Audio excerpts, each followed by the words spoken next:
Hi everyone, welcome back to another video here on the channel. Thank you very much for joining me here at the Academy at Chestfield. My name is Warren Bennett. We've got Trev currently doing some dog yoga on the floor, so we'll just let him be for a bit. So this is all about what I think Hogan meant about reverse every instinct and I think you'll get a near perfect golf swing, or something like that, he said. Now I don't claim to know or understand what Hogan was saying in terms of his golf swing, because everyone's different and he hit millions and millions of balls, but I do understand kind of what he's saying, especially one part of the golf swing. So let me just get set up, get Trev out the danger range, and I'll see you in a bit. Right folks, so Hogan said if you reverse every instinct you'll get a near perfect golf swing, or something like that. Now what I think he meant by that is what he probably saw, and Hogan, if you don't know, he was a club pro for a little while. He may even been a club pro throughout his kind of dominant era. But I do know he was a definite club pro in the 40s. I think during his 50s, I think, you know, his prolific time or after his accident, I'm not sure he was, but anyway, I might be wrong. So he obviously gave probably quite a lot of lessons back in the day. God, wouldn't that be nice, having a lesson off Hogan, eh? But, so we probably saw the same faults as kind of what we're seeing. Because I think kind of the faults, when you listen to kind of these old pros or the pros back in the 50s, 30s, 20s, 60s, they're kind of going about the same stuff. Everyone kind of packages it differently, but everyone's going on about the same stuff, if I'm honest. So I think he obviously saw a lot of people coming over the top or going towards the ball a little bit too much, getting too steep, getting too cross and hitting a fade really, or a slice. So natural instinct for someone, especially let's say a beginner who's kind of new and a bit green behind the ears in terms of not understanding and not feeling yet kind of the correct positions to be in, when they make their backswing, because it's out in front of them at this kind of acute, this incline angle kind of on the floor, they go naturally out in front of it. So if you hit enough balls like that to start with, you're going to get in a bad habit. So why wouldn't you though? When you think about it, this is where golf is a bit tricky, because the first move from the transition is when your hands and club are coming down to the ball, you don't go out towards it. Because the instinct is to obviously see it in front of you. You can see it out in front of you at this incline. Why wouldn't you go out towards it? And I think that's why if you walk behind a driving range, 80% probably of people have got this kind of move that's over the top. Now in golf, everyone, you need to obviously reverse that, and I think that's what he was saying. Now, instead of going out towards this ball, like I've just discussed, what you need to try and do, the transition, is not so much your hands can kind of go down or a little bit out, but especially the club. You want this club to be going away, technically, from where the ball is. So you want this club to be going down. That's the secret, everyone, and I think that's what he meant.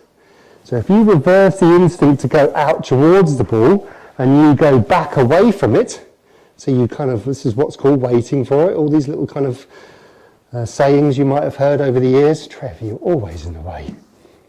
So at the top of the backswing, this is not for hitting the ball yet, you need this club to go down and away. So really your hands are involved, your hands are kind of joined up with the club, remember, it's the only thing that's holding onto the club. Wrist angle is so important, because everyone's wrist angle wants to go this way, and if you swing enough times and you go out towards the ball, you can actually see, if I flatten my hand, your hand kind of goes this way. It makes your right side dominant from the front view, exaggerated obviously, the right side's now on top, and now I can't stop it. That is split second stuff. You probably can't feel it, especially if you've done enough of them, that's going to feel normal. What you're wanting to do, if I just twist my hand, not really doing a lot with my arms yet, but as a result, if my twisting of my hand, so I'm kind of holding my hand, my right hand is a little under here, you can see from the front view now, just by doing that, my right arm is settled under my left now. It's a bit exaggerated, it can't be that much. But you can see just by a movement of your wrists, it kind of just pacifies.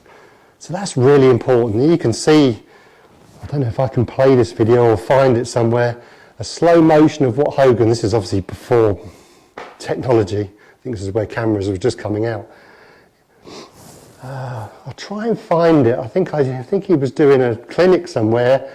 I know there's definitely one where he's hitting balls into the sea in his back garden or someone else's back garden, and he's showing you his kind of feeling, what he's feeling under speed.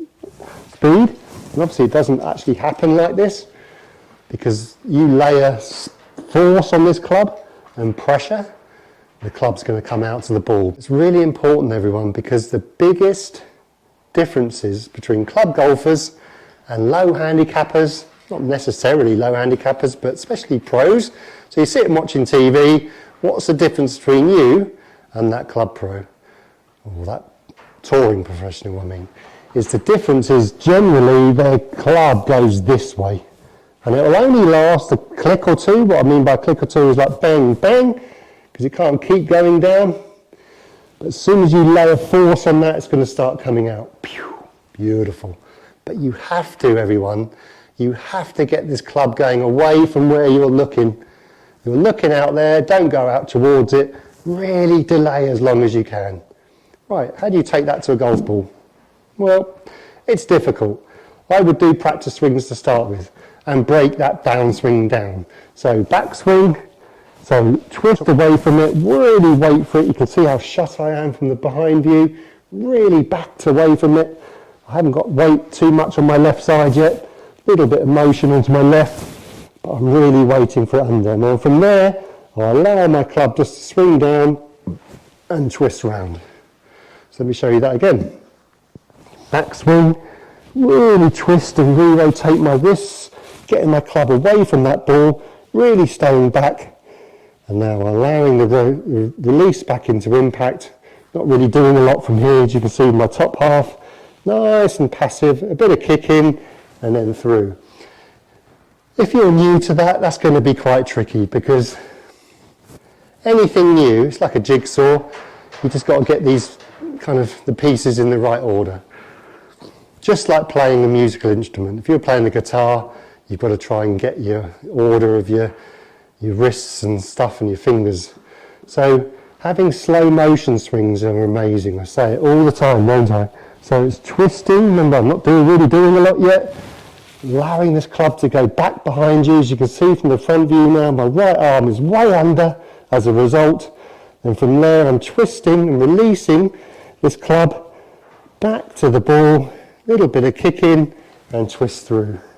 Now under speed, that's going to look different. Someone commented actually on the garden one, I think it's one of the 5 exercises, when I was doing the lasso, how much the club didn't really lasso when I introduced speed. That's how difficult it is, everyone. Slow motion, I can give it really like Jim Furyk. As soon as I lay a speed onto it, the force wants to throw it out. That's how difficult it is. So it doesn't actually look like I'm doing it, but it only needs to be done, everyone. Just kind of, if I can try and have a look, only needs to be done kind of this much, and then off. I'll show you. Let me see if I can really feel like I'm going to drop this club like this. And you can see it's so difficult, because once you layer that force, you can see the club on plane is this kind of 45 degrees angle, we call it. It wants to get thrown out, everyone. So you have to, wrong word, but you have to fight it. You have to delay. Remember what Hogan said, reverse every instinct. Another word that I like is wait for it. You're waiting for it. You're waiting for the club and arms to come down. Don't go rushing into it too much. This is where all these other little kind of spices for your swing are great. Rhythm, tension, lightness, you know, or lack of tension, I should say. All those little kind of ingredients, those little spices to your swing, not the main ingredients, but massive. Because if you've got tension in your hands, you're going to struggle to get this club dropping. So, and that's the same as chipping anything, because I always say the harder the chip, the lighter the grip. And it's the same for a full shot. Next time you play, just keep that grip nice and light. And guess what? If the grip's nice and light, so there's no pressure in your fingers, nothing now in my arms, it makes the club feel heavier. And if a club's heavier, it wants to drop. And when you come to hit a shot, you're not really focusing on trying to stay back and wait for it, you're just allowing it. So those little extra spices like tension, kind of really light grip, rhythm, so there's no real kind of exaggerated change of speed, because when someone gets to the top of the backswing they want to try and hit it too hard. Don't. Allow the club to do the work, everyone. Allow the kind of the release, the swish. There's only one thing that's going to create speed, is your arms.